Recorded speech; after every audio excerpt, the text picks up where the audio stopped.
So Wilna Hervey was an actress in these 1920s comedies that sort of focused on her size, where she starred as the powerful Katrinka. She was 6'3" tall and 300 pounds. And her co-star was Dan Mason, an older, experienced actor, and he sort of mentored Wilna.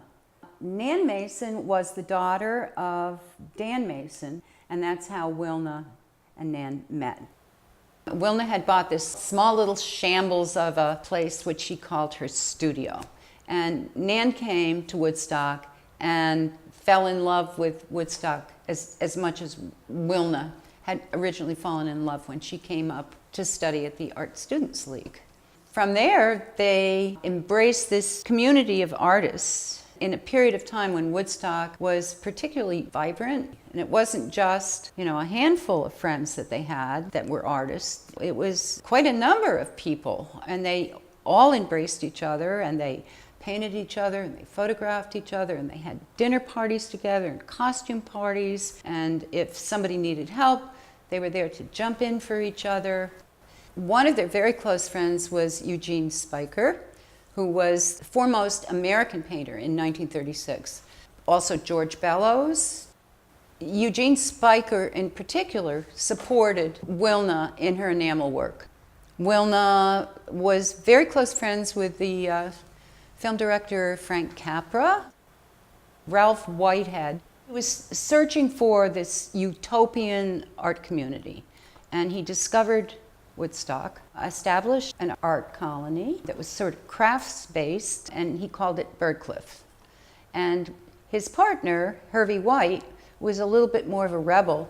Eventually decided he was going to do his own thing, and he established what he called the Maverick.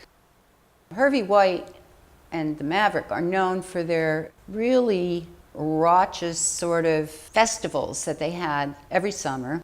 The following years, it got wilder and wilder. There was more drinking, there was more nudity, which alarmed the Woodstock police. They weren't too keen on all this. But it grew and it grew and it grew until there were literally thousands of people who were coming to this Maverick Festival. Until the town of Woodstock decided it was just a little bit too much over the top.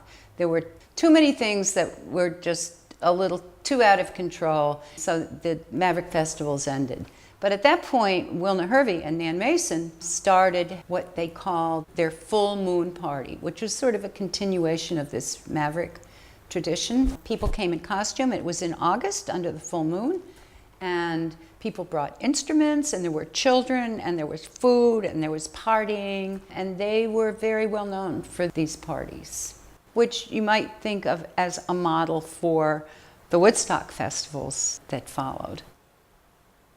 Wilna and Nan influenced each other in whatever each or the other decided to take on, whether it was farming, whether one decided to take up photography, then the other would take up photography. They ended up doing something that was quite unique, and that was their enamel work. And that's sort of their signature artwork. They both did it. Each of their work was very different from the other. Wilna's was sort of whimsical, figurative. Nan's work was oftentimes much more abstract and almost cubist. Nan went on to develop her artistic career, and it included lithographs, printmaking, it included photography. But they had this zest for life that they shared as a couple. And even though in the time period that they were a couple, relationships such as theirs were relatively undefined, they spent almost 60 years together pursuing everything that they could think of to pursue with the most intense gusto that you can imagine. And they did this really up until the very, very ends of their lives.